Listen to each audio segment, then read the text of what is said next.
پیارے ساتھیو، السلام علیکم، کیسے ہو؟ امید ہے کہ آپ سب حضرات خیر و عافیت سے ہوں گے۔ اللہ تعالیٰ آپ کو ایسے ہی ہنستا مسکراتا اور خوش رکھے۔ چلیے آج کے قصے کی طرف پڑھتے ہیں۔ نبی پاک صلی اللہ علیہ وسلم مدینہ المنورہ سے سیر کرنے کی غرض سے باہر نکلے تو ایک چراگاہ میں پہنچے۔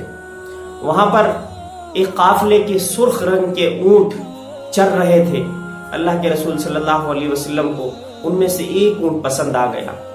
وہ ان کے مالکوں کے پاس پہنچے اور جا کر کے کہا کہ میں ایک اونٹ کو خریدنا چاہتا ہوں۔ انہوں نے کہا کہ ٹھیک ہے، مول بھاؤ ہو گیا، قیمت طے ہو گئی۔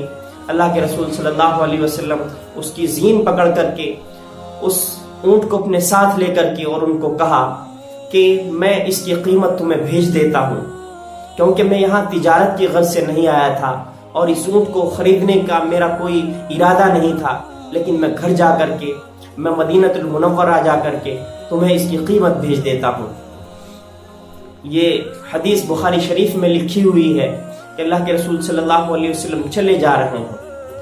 وہ جو لوگ ہیں جو اس اونٹ کے مالک تھے، اللہ کے رسول صلی اللہ علیہ وسلم کو دیکھنے میں مست ہیں۔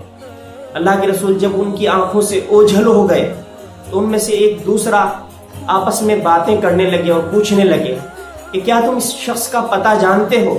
کیا تم جانتے ہو کہ یہ کون تھا اور یہ ہمیں واپس اس کی قیمت لا کر کے دے گا؟ پہلے نے کہا کہ نہیں، میں اس کو جانتا نہیں ہوں، میں تو دیکھ کر کے اس کی زلفوں میں ہی کھو گیا، اس کی زلفوں کے پیچ و خم میں نے اپنا پورا وقت گزار دیا۔ دوسرے کی باری آئی، اس نے کہا کہ میں نے آج تک اتنا نورانی چہرہ نہیں دیکھا اور میں تو اس کے چہروں کو دیکھتا ہی رہ گیا۔ تیسرے نے کہا کہ میں نے اس کی آنکھیں دیکھی اور میں اس کی آنکھوں میں ہی ڈوب گیا۔ اور چوتھے نے کہا کہ جب یہ باتیں کر رہا تھا تو اس کے منہ سے نور پھوٹ رہا تھا، اور ایسا باتیں کرنے والا، ایسی اچھی اچھی باتیں کرنے والا میں نے آج تک اپنی زندگی میں نہیں دیکھا۔ چاروں آپس میں باتیں ہی کر رہے تھے۔ ان کی جو آقا تھی اس نے خیمے کا پردہ ہٹایا اور کہنے لگی کہ اگر یہ شخص جو تم سے اونٹ لے کر کے گیا ہے یہ تمہیں قیمت نہ لا کر کے دے تو میں اس کی ضامن ہوں۔ انہوں نے کہا کہ تو اس کی ضامن ہے، کیا تو اس کو جانتی ہے؟ اس نے کہا کہ جانتی میں بھی نہیں ہوں، لیکن میں نے اس کا چہرہ دیکھا ہے اور مجھے یہ اندازہ ہو گیا کہ یہ ہماری قیمت رکھنے والا نہیں ہے۔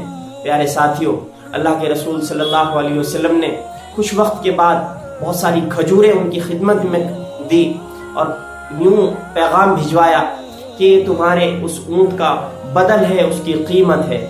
انہوں نے کہا، وہ شخص جو کھجوریں لے کر کے آیا تھا اس کو کہا کہ تم یہ جس سے کھجوریں لے کر کے آئے ہو کیا تم اس کے پاس میں لے جا سکتے ہو؟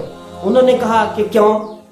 آخر اس نے تم سے اونٹ خریدا اور تمہیں اس کی قیمت دے دی، اس کے عوض میں کھجوریں دے دی، تو تمہارا لین دین مکمل ہو گیا، اب اس سے مل کر کے کیا کرو گے؟ انہوں نے کہا کہ ہم نے اس کو اونٹ نہیں بیچا، ہم ہی بک گئے۔ ہم نے اتنا پیارا، ہم نے اتنا خوبصورت، ہم نے اتنا اچھی باتیں کرنے والا کوئی شخص اپنی زندگی میں نہیں دیکھا۔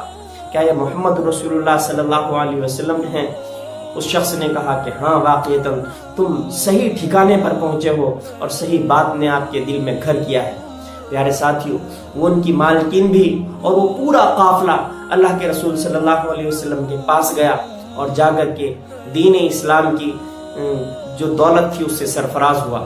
ساتھیوں، اللہ کے رسول صلی اللہ علیہ وسلم کے اعمال و اخلاق، ان کے بات کرنے کا طریقہ، ان کی تمام چیزیں ایسی تھی کہ لوگ مر مٹتے تھے، اپنے دل کو اللہ کے رسول کے حوالے کر دیتے تھے۔ ساتھیوں، ہم تو ان کے امتی ہیں، ہمیں اللہ کے رسول صلی اللہ علیہ وسلم نے جو اپنی سنتیں بتائی ہیں، جو کرنے کا حکم دیا ہے، اگر ہم ان تمام چیزوں پر چلیں گے تو ایک دن وہ آئے گا کہ ہمیں اللہ کا اور اللہ کے رسول صلی اللہ علیہ وسلم کا دیدار نصیب ہوگا، ان کی شفاعت اور ان کی سفارش نصیب ہوگی، ان کا ساتھ ہمیں ملے گا اگر ہم ان کے بتائے ہوئے راستے پر چلیں گے۔ ساتھیوں، اللہ کے رسول صلی اللہ علیہ وسلم کی زندگی کا مطالعہ کریں، کیا انہوں نے حکم دیا ہے اور کن چیزوں سے انہوں نے منع فرمایا ہے، ان چیزوں پر عمل کریں اور جن چیزوں سے منع کیا ہے ان سب چیزوں سے رکیں، اپنے آپ کو روکیں، تو پھر اللہ تبارک و تعالیٰ کے نزدیک ہمارا سر، ہمارا سینہ فخر سے اونچا ہو جائے گا۔ اس ویڈیو کو آپ اپنے تک نہیں رکھیں گے، میں جانتا ہوں بہت خوبصورت ویڈیو ہے، اپنے دوستوں میں شیئر کریں گے اور مجھے اپنی دعاؤں میں یاد رکھیں گے۔ السلام علیکم ورحمۃ اللہ وبرکاتہ۔